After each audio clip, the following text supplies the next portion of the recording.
Good morning, ladies and gentlemen, I'm meadsyreplays. Welcome back to the channel. In today's video, we're going to look at tanks that Wargaming should just cancel. They should just cancel them, delete them, because they shouldn't be in the game. And that could be for a number of reasons. That could mean because they are just completely insane, they're too broken, or it just could be because they are absolutely shockingly bad, or even could be because of this, like this tank right here, that just looks stupid. So the ground tank, I had high hopes for the ground tank. I really did. I thought it was actually going to be amazing. I don't think it is great, and especially I don't like the look of it. I think it looks absolutely hideous. So yeah, the ground tank, nobody would miss it. And that's the thing when I do these kind of videos, that is it going to be missed? And if everyone is going to miss it, then yes, it probably deserves to go, because it probably means it's OP. Or if a lot of people are not going to miss it, then it's probably because it's bad. So it's either way. You could have everyone wants it to go because it's so good, but then you could also have everyone wants it to go because it is so bad. And the ground tank, as I've said, it is one of those. I don't think it's really bad, but I don't think it's as good as we hoped it would be. And I especially don't like the look of it. I think it looks stupid. Moving on to the next tank. Now, the next tank is quite controversial. Now, the KV2. Just get rid of it.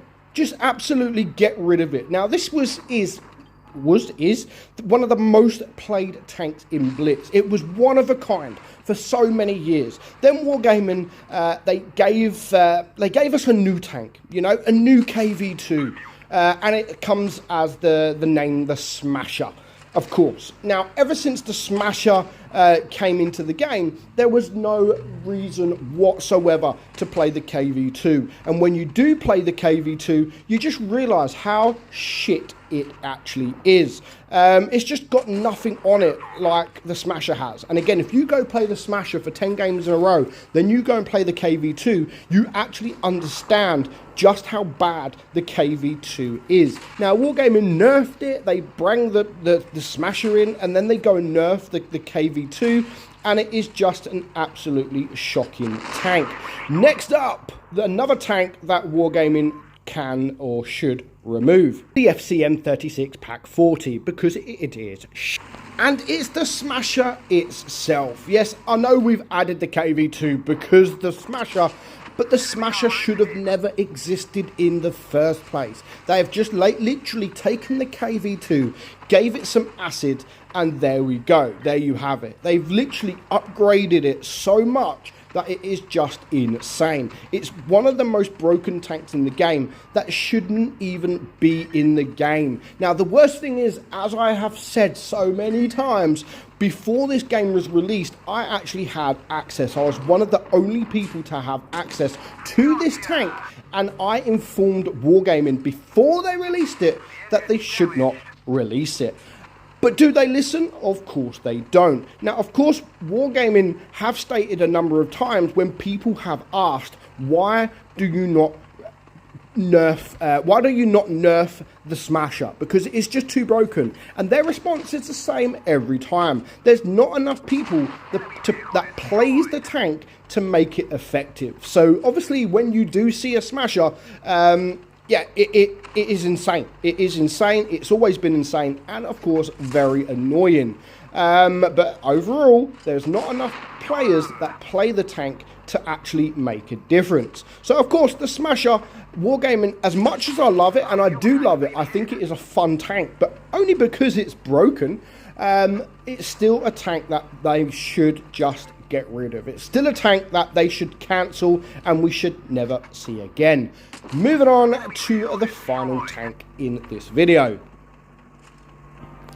And of course, it is the Annihilator. Yes, the Annihilator, just like the Smasher. So we have a KV2. We have a KV2 that is the most played tank in the game.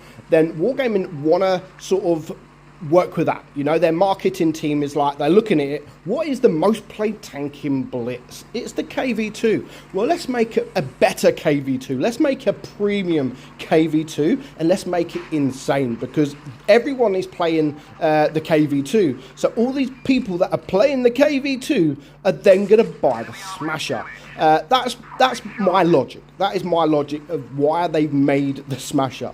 And then back years and years ago, they also then made two insane premium tanks, and that was, of course, the Dracula and the Hellsin. Now, the Dracula wasn't OP, but it's not the fantastic tank, but because of the speed, the acceleration, everything like that, it was broken. Not so much now. You don't really see it too often now. But along with the Dracula, they also made the first double shot tank in the game when it comes to the Hellsin. And that was another OP tank. That was a very, very OP tank. So they took a very, very OP tank with a double shell and they made a triple shell. Yeah, logic. If the Hellsin wasn't OP enough, they then go and add a tank with better armor. They add a tank with 3 shells. Very, very good. Not only that, but this tank also had the extra speed boost, which they have now got rid of. So at least they've done something right in not making this tank as OP as it once was. But it's still a tank that is OP. Of course, these tanks are not as OP as they were when they were first released, because people learn how to deal with them. But they're still tanks that shouldn't be in the game. And again, you can still have brilliant fun in the tanks. And I'm not saying I don't like the tanks by all means, because as I've said, the Smasher is one of my favourite tanks in the game just because of how fun it is. And the more I play the Annihilator, the more I actually prefer the Annihilator over the Smasher. But they are two fantastic tanks still to this day. But yeah, I still think Wargaming can make these sort of tiers, the tier 7s, the tier 6s, a lot better place by getting rid of the Smasher and getting rid of the Annihilator. So that is basically it. At the moment, let's just watch this game carry out. Now, the result of this just goes to show how broken these tanks can actually be. So far I'm on 790 block damage, I'm on 2000 damage, I'm on 2 kills, and there's still a lot of work to do, but we do manage to take out the enemy Annihilator. And then there is just this VK02. As long as I can get a bounce or so, which I am going to do with my armor, I should be able to take him out quite easily, which again is what I've done. So it was a 2 versus 4, it's now a 2 versus 2, and everything is looking a lot easier, especially as this guy over here, the Silencer, still has a little bit of hit points. Now, he has taken the shot on the E10, another shot, then the E10 is reloading, so I'm just going to poke forward, get rid of him, and now I know there is just one M6 alive, and again, I do manage to get another bounce. So we're on 5 kills. We've blocked, actually, it just said 1500 damage there, and we're on 3.1k damage. I want the kill. Now, the only thing with this tank, as I've just explained, is that speed boost. Without that speed boost, it does feel very, very sluggish. It really, really does. But, you know, that is pretty much it's best for the tank to nerf it, I suppose. So that is now 6 kills, 1500 or so block damage, and we do end up on 3200 damage, and it was only a first class. That is a tier 7 tank with almost 1500 hit points, 1500 base XP, which should be enough to ace most tanks in the game. Maybe not some tier 10 tanks, but that should be enough to ace most tier 7, 8 and 9 tanks in the game. That was only first class. I mean, 6 kills, 3.2k damage, and it was only first class. So let me know in the comments below which tanks you think Wargaming can and should get rid of. Now, I haven't added the Death Star, and I know a lot of people will add the Death Star because I don't think the Death Star is anything special. And that's it. That's the only reason I didn't add the Death Star. But again, let me know in the comments below what tanks you think Wargaming should get rid of in this game. Hope you enjoyed the video. I'm Meadsy, and I'll catch you all soon. Bye-bye.